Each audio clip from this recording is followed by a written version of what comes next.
美国需要中国大陆市场，大豆不经放，这个1年是新鲜了，2年之后你大概只能当饲料了。但是中国大陆要不要向美国买呢？当然可以向巴西买啊，巴西也是大豆产量国。问题是巴西扮演的是大豆的洞庭湖，调节水位的这个角度。当中美关系不好的时候，那我不向美国买了，我向巴西买。中国大陆说现在有很多鼓励种大豆啊，我认为还是有限性。为什么？大陆现在的都市化，地会越来越少，科技会进步，但是问题是中国大陆现在吃肉的越来越多了，那些通通都要吃饲料所以大豆的需求量只会多不会少。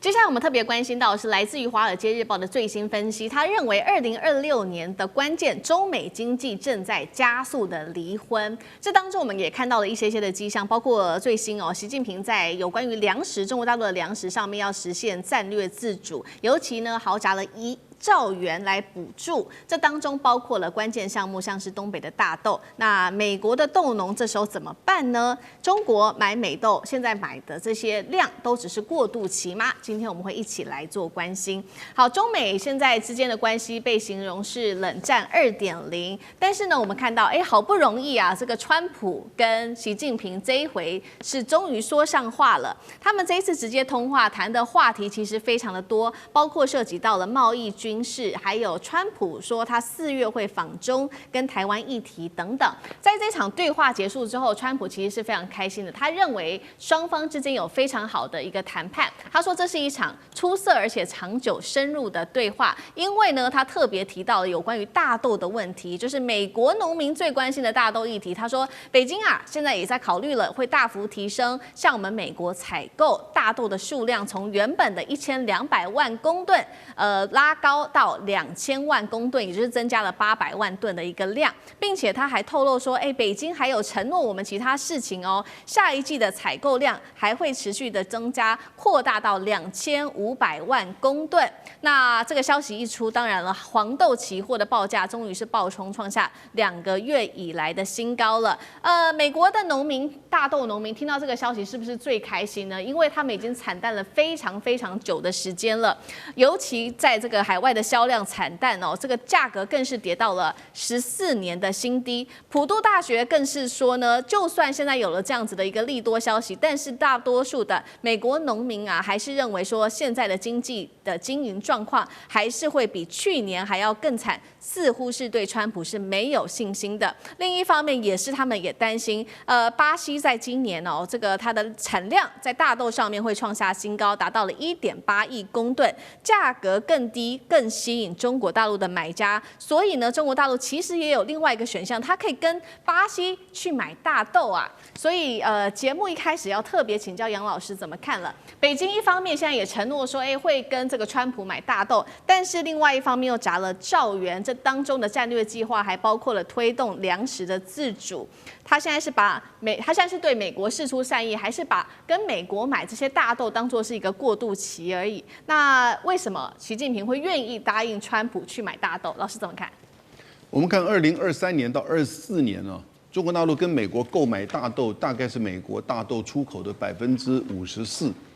所以1半以上它的出口都是往中国大陆，那来到了超过2500万吨以上，而价值呢超过130亿美元，所以这不是个小数目。而它牵扯到第一个是大宗物资的，就是在大国之间大宗物资，因为大宗物资牵扯到都是跟这些民生物资有关的这种移动买卖。那第二个呢，它牵扯到的就是甚至这两国之间的外交跟经济关系。所以你看到像是去年，它就变成一个大陆这边采取了一个反制的作为，针对美国的关税战。可倒过来，美国这边也变成要求大陆必须要增加购买大豆，如果你要恢复跟美国之间的关系，或者是降关税的话。所以双方都把它当作一种大宗物资、一种外交跟经济竞争甚至对抗的手段。可是它会影响到的是什么？影响到这个市场上的这些沙拉油啊，然后饲料啊，甚至这些所有的这些鸡、猪、农的饲料，然后影响到他们的价格，因此影响民生很深刻的。所以它必须要分散。那分散呢，当然最主要像是巴西澳洲、印度这些地方都有。那如果中国大陆自己本身可以提供比较稳定的比例的话，那它依赖外国的进口，就会降低。所以这个是从民生跟战略，以及甚至跟大国之间的政治经济上面考量，是一定要做的。第一个要分散来源，第二个呢，你要增加自己生产的这种比例。那同样的，美国这2天，美国也在开一个矿物与资源部长会议，50多个国家的部长集合，就是大家是不是一起来思考，怎么样摆脱中国大陆对于稀土的这个垄断？虽然不太可能达成什么有效的这个结论，但是呢，现在国家之间彼此都是如此，尤其是大国针对这种大宗物资特别像这个大豆，我们这次看到它成为一个中美竞争里面的一个筹码跟工具了。好，中美博弈持续的在进行，除了在稀土上面的竞争，还有大豆。那其实《华尔街日报》最新也示警，他认为现在中美之间的关系其实是非常的紧绷的。他认为2国正在加速走向离婚哦。这个当中包括从半导体、能源一直到食品，都是他们分手的核心。而且这些核心的产业其实都涉及到一个国家的国家安全。那同时间，在《华尔街日报》提出示警的时候，我们确实看到中国大陆现在在粮食上面实现的就是战略自主。习近平在针对农业方面祭出了非常多新的策略。首先要看到的是获得了1兆美元的国家战略的一个补贴的，包括这些补贴会给农民给他更多的大豆种植的补贴，试图要降低对于美国的依赖。第二件事情是中国在今年释出的2026中央1号文件，针对了小麦、水稻用最低收购价护航，那么玉米、大豆也有补贴再来就是习近平推动的现代化农业要来加速在东北地区，尤其是这边的粮仓的振兴。那它这边中国的粮仓主要产区在这边的产量更是达到1/5以上，并且在现代化的发展当中也纳入了像是云平台，可以做在线上做更好的一个观测，农业的观测。那也请这些大企业来去全面化的大规模的去管理农业提高效率、降低成本。那目前我们看到中国大陆在大豆，尤其是这种战略物资上面，它的自给率其实还不到20%，因此成为习近平非常想要努力的对象。厉将军怎么看？现在习近平想要把大豆列为他的重点项目之一，那未来美国还可以对于这个大豆，对于他来说还具有战略价值吗？你有没有想过大陆的人口12亿人，每天早上起床就有12亿张嘴张开来要吃饭所以其实我觉得可是这不是当笑话，你知道？你把人民喂饱了，人民就不会造反。如果老百姓吃不饱，中国历史上我们都看出来，当老百姓这个局势动乱，大部分都是因为发生了饥荒，所以老百姓吃不饱就会造成饥荒。所以中国共产党他领导他很重视的一件事情就是粮食的问题那不可讳言，在这个在之前也就是说文革之前，大陆本来也要想要这个生产做好粮食储备，可是那个时候没有用科学的方法，所以造成很多的那一阵子在这个文化大革命期间也发生过饥荒的事情。但现在来讲，我觉得中国大陆它从其中学到很深刻的教训，因此现在中国大陆到我们今天讲的状况为止，全世界有1半的粮食储备是在中国大陆的，所以它粮食储备是没有问题的，尤其是说这个人吃的部分包括粮食、小麦这2种，因为我们称之为是口粮作物，是绝对充裕的。那为什么大豆到现在为止还要仰赖这么多量进口？因为大豆跟玉米这两种农作物是非口粮式的农作物，它大部分是做什么呢？第一个，我们知道大豆是榨油嘛，然后这个玉米大部分大豆还可以做什么？它是拿来做成饲料，对喂猪喂，所以代表什么呢？代表大陆的老百姓，他除了要吃得饱之外，他还要吃得好。他希望能够获得更高的、更优质的蛋白质，所以他需要鸡肉、猪肉等等这些，所以他会需要大量的这个大豆来进口。那目前来讲，中国当然会自己想办法能够自给自足，因为他觉得粮食这种东西如果卡在这个别的国家手上来讲的话，就跟这个天然气、油料卡在别的国家手上，是对国家的安全构成很严重的威胁。所以它必须要自给自足。在这种状况下，我们看到中国每一年他所谓的1号文件讲的都是什么？都是在讲粮食。所以由此中你就可以知道，中国是非常重视粮食生产的。那现在来讲，他已经发现说大豆必须这个几乎90%要仰赖从美国进口，当然他也开始要怎么样增产自己的大豆了哈。那中国有一个很好的土地肥沃的地方，叫东三省，东北这个地方土地非常的肥沃，它的粮食产量占全国的1/5以上哈。所以那当然，你除了说有这个很好土地之外，你国家要有很好的政策能够配合。我们现在看到中国大陆对农业的政策，第一个它是补助哈，这个补助这些农业，因为做农的事实上非常辛苦。你可能这个很辛苦的用你这个成本也非常高，包括人力的成本、农机的成本、肥料这个肥料的成本，这个化学的成本哈，人工的成本等等两成本很高，可是市场往往波动会很大的。我们经常讲谷贱伤农嘛，如果说是农作物生产太多了，这个老百姓农民就赚不到钱；如果说生产不足的话，那老百姓又吃不够。所以说，我觉得中国大陆在这方面管控的非常好，他希望用着补贴的方式哈，然后很合理、很有价格，鼓励农民愿意在大豆跟玉米方面来生产。当然，如果说是到有一天中国东北地区能够生产出他们自己中国大陆所需要的产量之后，它当然会减少对美国的依赖。是好，所以我们看到说，中国大陆现在已经把粮食自主列为是一种国安的问题，用科学方法、现代化的方法来做粮食上面的自给自足。那如果是这样子的话，对于全球粮食接下来会有什么样子的一个冲击？那包括《华尔街日报》提到，美中正在加速离婚，是否供应链也会加速脱钩？张将军又怎么看？我认为他们那个美国跟中国大陆之间的脱钩，它会有限性，因为按照经济学上的比较利益法则，大家都有相互的需要。那美国便宜的，美国卖给中国大陆，像农产品；中国大陆便宜，中国大陆卖给美国，双方都受利互利，所以一定要贸易往来。为什么？贸易往来才一个自由的贸易中双赢，你都不要，那大家买不到便宜的东西，大家都受害，大家全部都要消费者都要买到便宜的东西，所以这很清楚。那我们现在看这个大豆。我认为大豆它有三个条件，所以没有办法脱钩。第一个，大豆不经放，你不是我放久一点，你机器设备可以啊。这大豆这个1年是新鲜了，2年之后就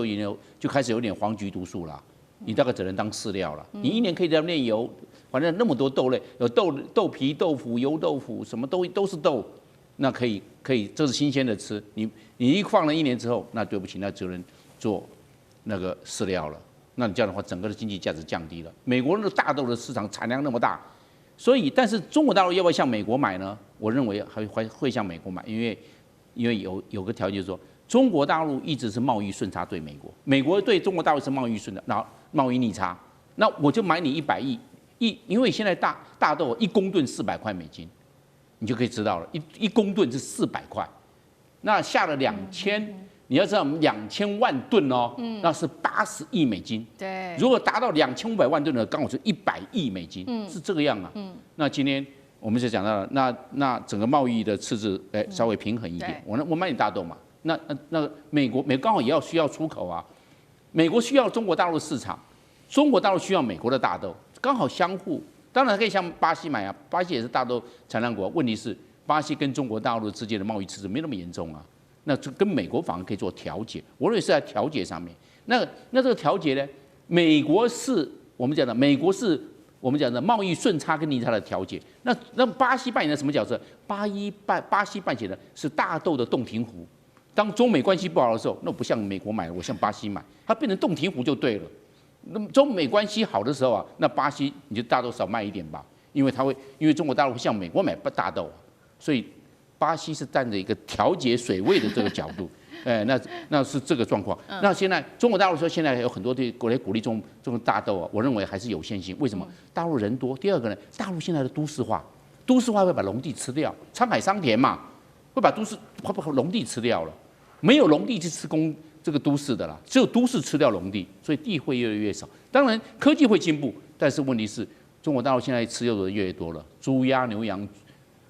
羊还有鸡，还有我们所讲的猪，那些通通都要吃饲料将来，那像大家吃多肉多了，那就都要吃饲料，所以大豆的需求量只会多不会少。好，今天特别来关心到川普他自己的内忧外患哦，他现在急了，怕这个中国大陆的稀土持续的卡脖子。另外呢，大陆到目前为止只买了大约3%的美国大豆，真的是吓坏了美国民众跟川普哦。另外，自己川普内部还要面临到的是物价失控、党内倒戈，甚至是副总统范斯都要跟他抢位子。川普会不会提前跛脚呢？今天都会一起做关心。3个火线话题，今天请来宾帮我们做解答。稀土大豆都卡关，难道原本谈好的中美协议会翻船吗？接下来这个美国是不是全面的焦虑？要怎么样解决眼前的问题呢？另外，现在美国内部的通膨问题非常的高，咖啡还有牛肉的价格不断的狂涨价。川普在这时候急撤了200项的食品关税，希望能够救这个民怨哦。但是眼前我们也看到比较大的问题，就是感恩节跟黑五的商品折扣，因为关税的这个增幅实在太高了，导致的通膨，所以呢，商品折扣开始大缩水了。刚刚提到的共和党内部也出现了许多倒戈的声音，澳洲也倒戈，副总统范斯也逼宫说，2028年他要接班，川普会不会提前跛脚呢？今天就这些议题一起做关心。美国眼前的3个卡关的重要议题，今天我们来看到，第一个就是稀土，第2个是大豆，第3个是通膨问题。先来看稀土的问题。虽然说它对于中国大陆的这个稀土的依赖持续的升级，但是嘴巴上可不是这么说的。美国财长贝森特要求在感恩节前说，大陆啊，你赶快敲定稀土协议哦。如果你有什么变卦的话，我们美国是有很多报复工具可以来对付你的。再来看到大豆，中方原本承诺的是明年1月之前要采购的1200万吨的大豆，但现在实际采购啊，幅度不到3%。最后来看到是通膨全面的炸裂哦，包括了感恩节、黑五购物节，美国人吃不起买不起。先来看这个感恩节平均支出487美元，因为通膨的关系，成本较去年大增了至少13%，而因为呢这个关税提升的成本，所以呢折扣也都全面的减少了，折扣的商品数量也都减少了。那么咖啡1年狂涨40%，牛肉11%，香蕉更是高达了8.6%。怎么看现在目前美国跟中国大陆的谈判，难道出现了什么样的问题吗？杨老师怎么看？我觉得现在在上一次他们的釜山会议之后，大陆这边其实长久以来跟川普跟美国政府交手其实很清楚，一定要对等。第一个，这个对等就是你先对我制裁，你先对我打贸易战、关税战、科技战，然后呢，甚至所谓的叫做长臂管辖，然后50%的穿透性关税，安氏半导体案。那我回应，我反制。现在我们说先暂时休兵休战，因此呢，各自先放缓一些作为。那我先看你有没有先放缓呢？一定是你要先改变，我才会回应。所以对等，然后回应。这是一个很重要的原则，美国自己贝森特他自己掌握不住，同时我根本觉得他也基本上在不断的放话，在所谓的引中国大陆到退缩之后呢，然后呢他自己维持不变。那商务部这个不是贝森特管的领域商务部的这一些制裁措施有没有改变？荷兰政府有没有在安氏半导体上面退缩？荷兰有没有改变他在这个人事上的这些作为？都看到没有你变化呀。所以第一个要对等，你对等之后我回应。然后如果你不对等，那我就继续维持这个反制，显现出其实中美双方在这个贸易谈判上高度的彼此的不信任，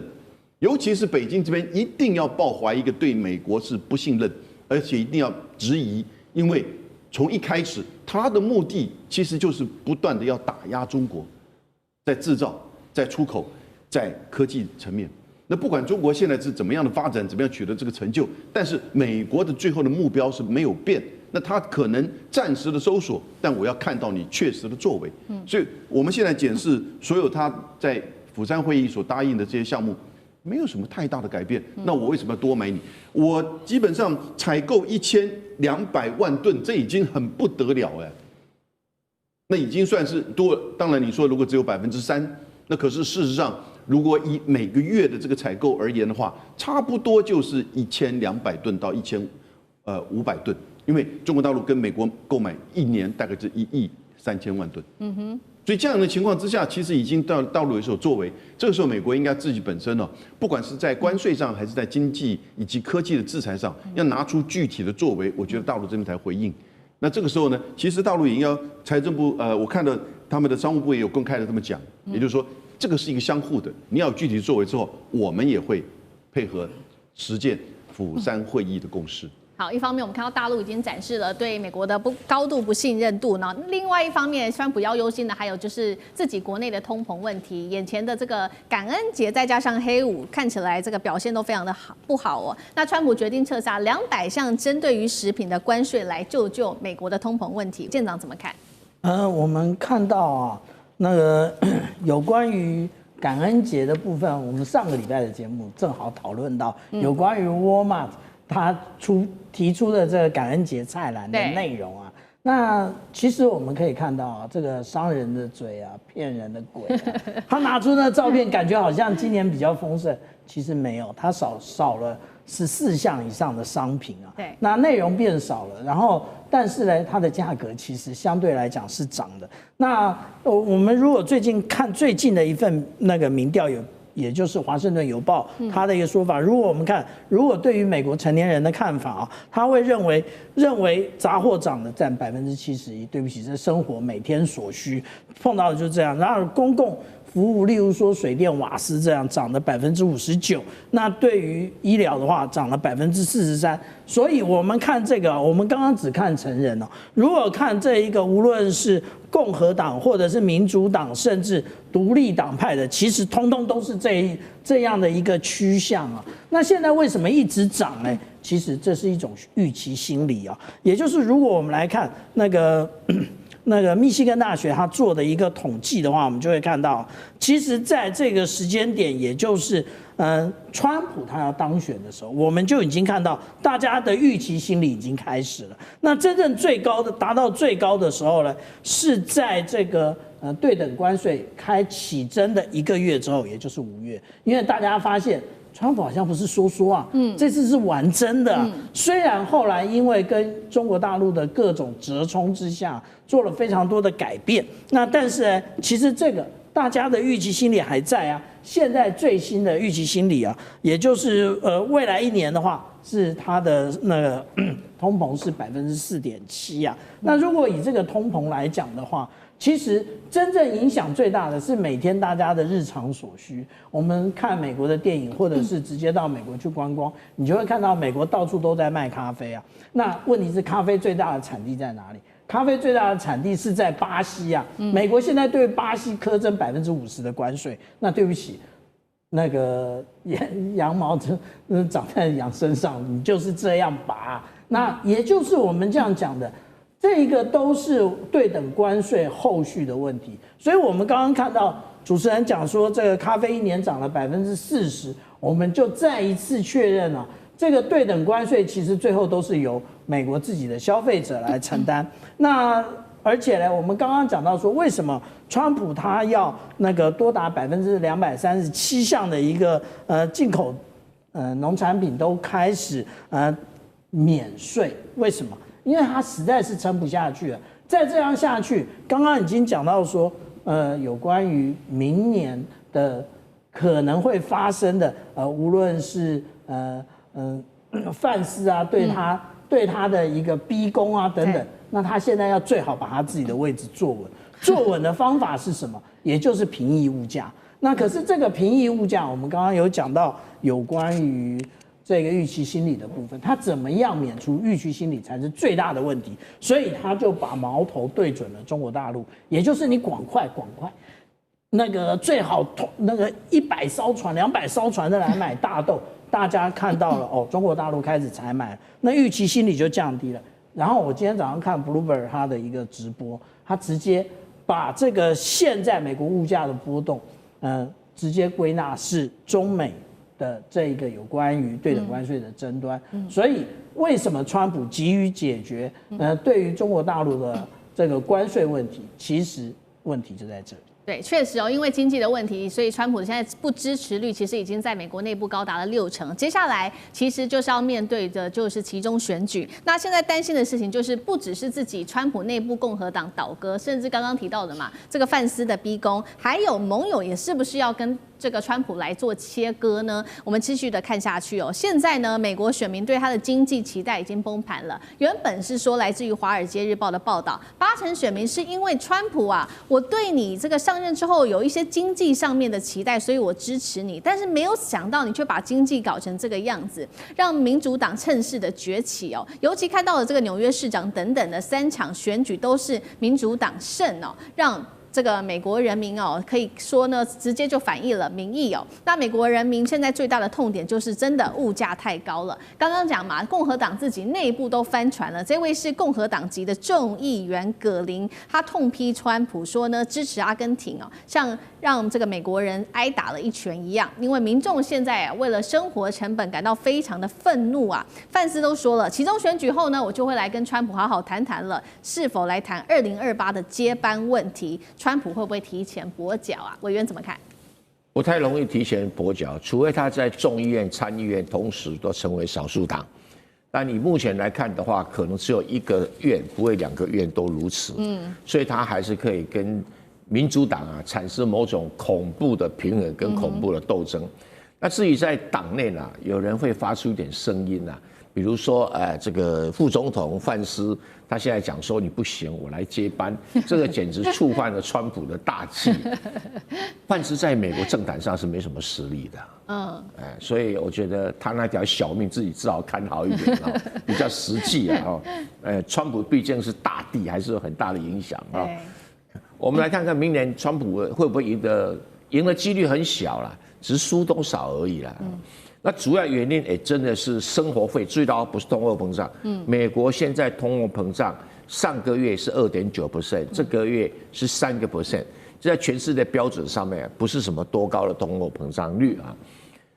但是有个问题就是说，那为什么这些东西啊已经涨翻了，它通货膨胀率不提高？因为涨的是老百姓有感的物品，比如说牛肉啦、咖啡啦、生菜啦，每天要用的，怎么涨那么多啊？心里觉得很痛苦。可另外一方面，有些不涨，比如说2手车啦、1手车啦，现在妈妈咪也在跌，还有不用讲了，黄豆也是跌得一塌糊涂啊！所以有一些东西呢，经济萧条，包括电器用品呢，都跌得很凶。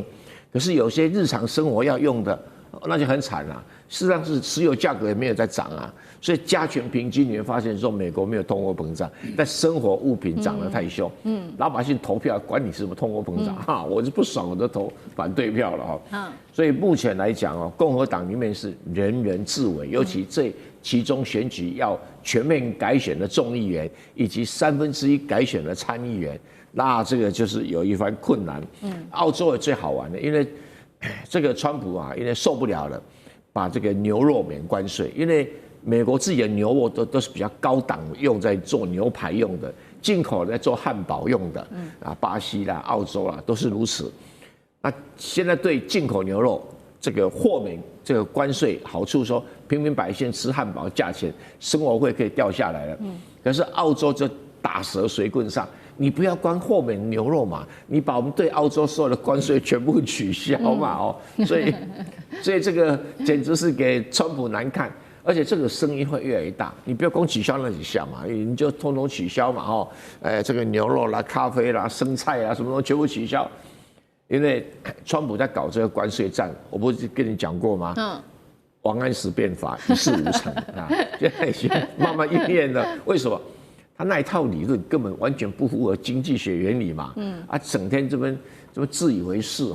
他也不听听经济专家是怎么看这个问题的，那自己当秘医药拿了随便吃就吃出问题来了那我们只能看到他什么时候跛脚，但目前来讲，除非2院都输，要不然他还是会继续猖狂下去。范斯，你小心你的小头。中日现在日渐矛盾的关系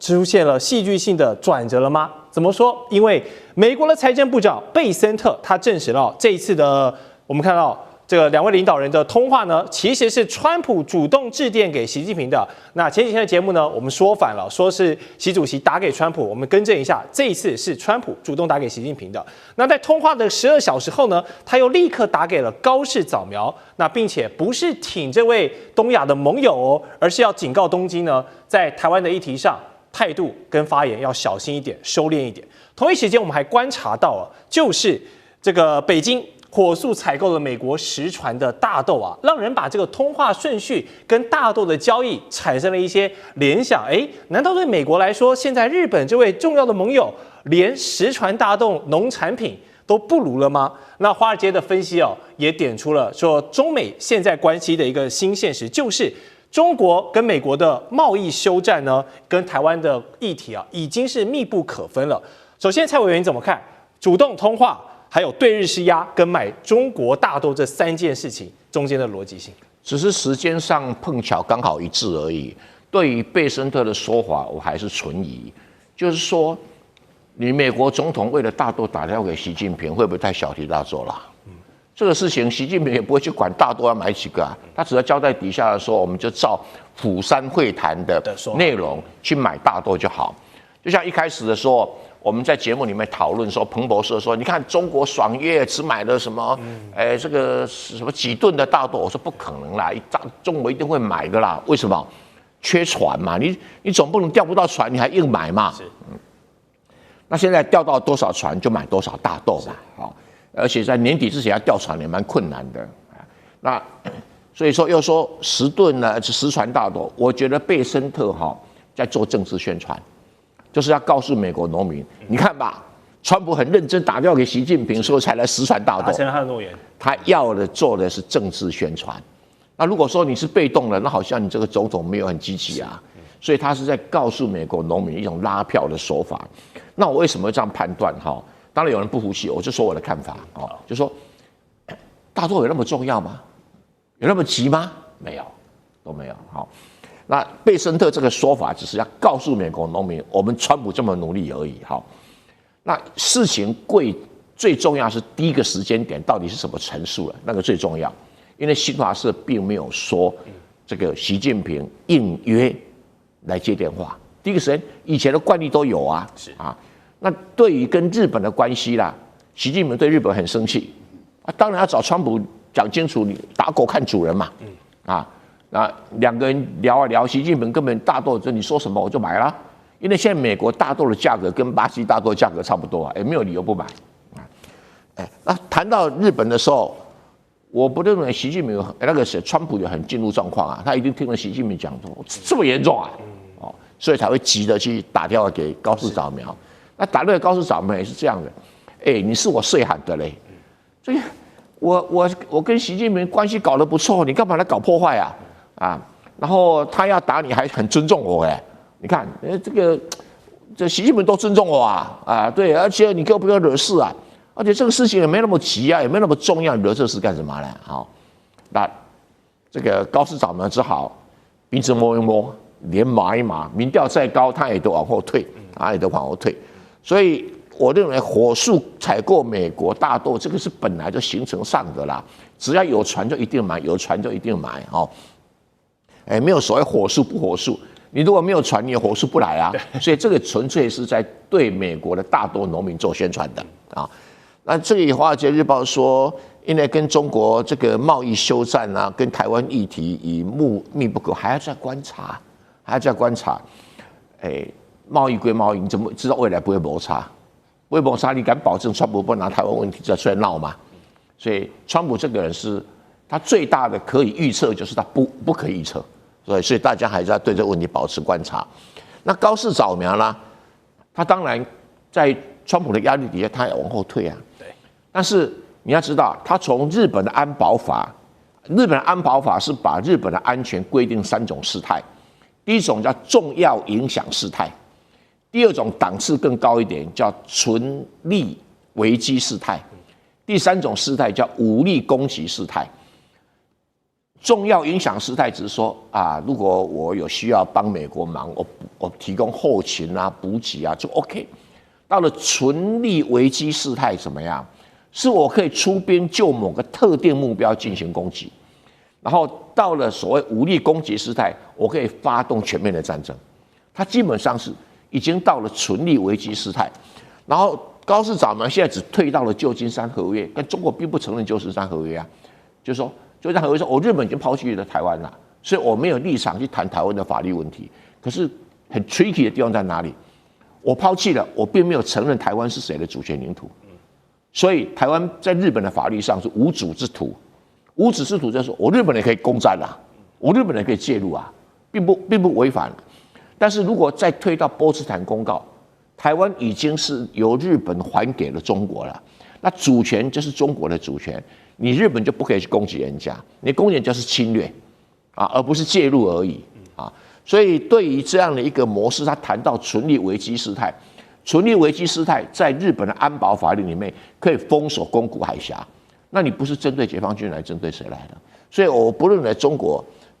顶多是缓和啦，但是中国不会满意，所以这个冷战还要持续一段时间。是，好，我们刚刚委员有跟我们提到，在这个川普美国这位老大的施压下呢，原本民调很高，所以立场很坚毅的高市首相，现在态度也稍微急转一点了。他就强调了3点，包括日本无立场认定台湾的法律地位，日本有责任建立良好的中日关系，还有他不再提任何具体台湾有事的情境了。这让立宪民主党的代表田野家彦就直言呢，其实首相这番话已经是等同于撤回先前他答辩的那个表态了。所以看在美中这个其利发难的情况下呢，东京其实是稍微有些屈服的，但是在中国大陆这边还是不买单哦。那外交部就批评日本一样是在老调重弹、老小蒙混过关，这种伎俩呢是行不通的。那如果我们站在日本、站在高市的立场来解这场誓言风波的话，赖老师认为他现在如何要在美中这样2个都给他压力之下，让关系能够降温的同时，又不让日本太丢脸，有一个漂亮的台阶可以下？不容易，但是问题就在于川普并没有要高市下台，没有。川普为什么没有要高市下台？我觉得高市引用川普的一句话，我觉得是蛮可以表达一些讯号的。也就是说，川普还是跟他讲说，你可以随时打电话给我啊。这个就代表说，川普对于他的重视程度啊，基本上来讲还是把他看为是安倍晋三的继承人的这样的一个角色，所以没有要他下台，但是要他处理好跟大陆之间的问题，也就是说，今天中日的问题不能够影响到中美的问题，因为对于川普来讲，他最想要做的一件事就是明年能够顺利的到北京去访问，对，因为他认为有很多事情必须要不断的会面中把大部分的问题，中美的关系大致上的东西都搞定，因为他明年的选举的压力确实很大，他现在的民调支持度很低，而且还在探底的过程里面，他也感受到他的同党的共和党的州长、参众议员，他们都有松动的这种现象。这个对于他的领导来讲，对于他本身的权威来说，已经受到一些挑战了。如果明年的选举选不好，那对于他来说，他就等于是提前破压了，所以他不愿意看到这种事态的发生。那谁能够帮他把这个事态稳定下来？他必须一定要搞定跟中国大陆的关系，所以不能够再恶化了，至少不要再恶化了。如果能够改善，这个对川普不会是坏事情，但是不能再恶化。那现在日本这个问题也有可能会恶化中美的关系，所以川普的出手其实是制止这个事情不要再恶化。但是高市好用在哪里？你想想看，他跟石破茂从2月、4月一直到石破茂下台，对，第一个美日的贸易协议谈不下来，第二个石破茂没有松口，5500亿送给这个川普，对，第三个都有关于汽车、农产品的问题，还在跟美国纠结。可是高市完全不一样，高市是跪下来送，5500亿送你，随你花，然后汽车可以进来，农商品可以进来，可是现在还没兑现呢。对川普来讲的话，最能够兑现的就是高市嘛，而且高市现在的处境跟立场就更加脆弱了。为什么？第一个，国内有挑战者，在野党挑战他的对中国大陆政策，同样执政党内的人也挑战他对大陆的政策嘛。例如说石破茂就就是一个代表嘛。那也就是说，他同党内有人挑战他的大陆政策，党外也有人挑战。那现在对于高市来说的话，最需要就是美国，最需要美国，那怎么可能川普会让他下台呢？我个人认为，川普是不会让他下台，但是让他处理好这件事。高市在这个地方就叫做战术上退却，战略没有退。战术上退却的意思，也就是说，我没有立场谈台湾的问题了。那间接的含义就是台湾有事，那就不等于日本有事了。这个就是野田佳彦的解释。可是野田佳彦不能代表高市早苗，对，你要高市早苗自己出来说。可是高市早苗如果确认台湾有事，绝对不会是日本有事，日本没有立场谈台湾问题。高市早苗应该引用的是1972年他跟中国大陆所签订的中日的第1号文件，而不是引用这个旧金山合约，你就可以知道他在转移，他在走私概念了，应该这样讲。所以这个人，我觉得大陆看得很明白，也很透。我觉得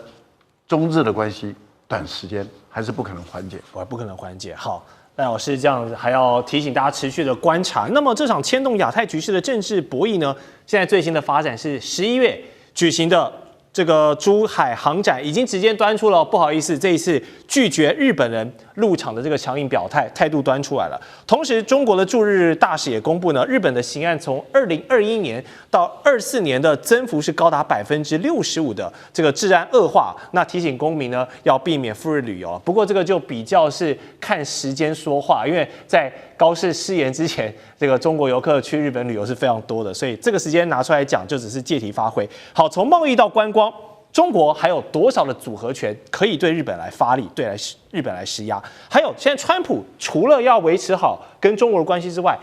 他现在忙的是要如何尽快让俄乌这个和平的条约赶快的定案下来，然后维持现在美中的贸易各方面的稳定，这样的一个战略现实。所以目前现在跟中国维持好战略关系，已经重要过照顾日本这位东亚盟友了吗？日本变成其中的筹码了吗？将军怎么看？当然我们要知道哈，如果说这个川普跟习近平两个通电话是谁先打给谁的，其实这是整个事情的一个关键所在哈。那如果说是习近平主动打给川普，那我们用白话文来讲的话，等于说叫川普好好管管你日本那个小弟哈。但如果说是由这个川普主动打电话给习近平，我觉得那就代表川普看到事态的严重性了，所以他主动打电话给习近平，希望习近平能够这件事情能够找一个台阶哈，那个双方来讲不要继续这个让这个恶意螺旋继续上升，以免这个造成更大的事端哈。那我们紧接着就看到川普打电话给高市哈，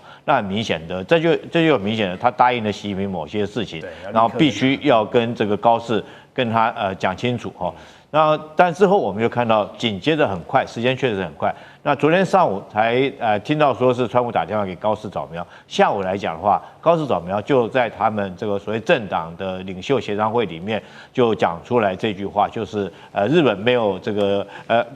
权利去认定台湾的法律地位这种话。但是这点有一点很巧妙的，我觉得这句话是由野田佳彦在提出来，那很明显的就是是不是野田佳彦故意做球给高市早苗，让高市早苗来回答这句话题。那当然，他第一句话讲的好像是说，这个台湾来讲，我们日本不会去认定它独立或者是不独立的法律案件。但紧接着他下面接着讲的就是台湾有事的话，是不是启动日本的存亡危机事态，必须要认当时的全班状况来做一个情报判断以后，才能够来做一个决定哈。那我觉得高市早苗这个话可以区分两个部分来看。第一部分来讲的话，第一个他讲说日本没有立场来这个认定台湾的法律地位，很明显的是在战略退缩在跟中国示软。可是他第二句话，我认为他讲的态度还是很强硬，也就是说他必须要向他的这种右派的这种政党，包括维新会来表达他态度很强硬，不然的话，万一维新会这个退出他的执政联盟来讲的话，他就垮台了。所以他必须保持这一贯立场。但是我们紧接着看到野田佳彦，他替他这个打这个圆场，说他实质上已经撤回这句话了。但是关键是说，你野田佳彦你讲这种话，中国认不认同？外交部看起来是不认的。绝对不认同嘛。我们简单讲，第一个为什么我说不认同呢？第一个就这件事情整个handle权已经掌握在这个习近平的手上，他直接在handle在掌握这件事情。那所以说，中国外交部一定是强硬到底哈。第二个来讲的话，大家都会看出来，现在中国态度就是你一定要收回，绝对没有模糊的空间，也没有灰色地带，绝对不允许你这样子模糊打混过关。那后续来讲的话，中国我想会采取几种手段。第一个来讲的话，它在外交上面会继续加强对你日本的力道，譬如说是我们看到在联合国上面哈，联合国的代表已经提出来所谓敌国条款的这种论述。另外来讲，最近这2天哈，从昨天高市早苗跟川普通了电话的时候，我们看到欧洲，包括英国、包括德国、包括法国，甚至于在这个跨的这个澳洲来讲，都提出对高市早苗这一部分的质疑，这是外交上面。是，那在经贸上面更不要讲了哈，所谓水产品的开始禁止使用，包括旅游。但是我觉得最严重的还是军事部分。我想中国在黄海的军演来讲的话，力道会一直持续的加强。所以日本来讲，在这状况之下，我觉得高市早苗他是要面临的，他就是只有把话吞回去，不然中国绝对不会允许你在这上面有任何模糊或者是软着陆的空间。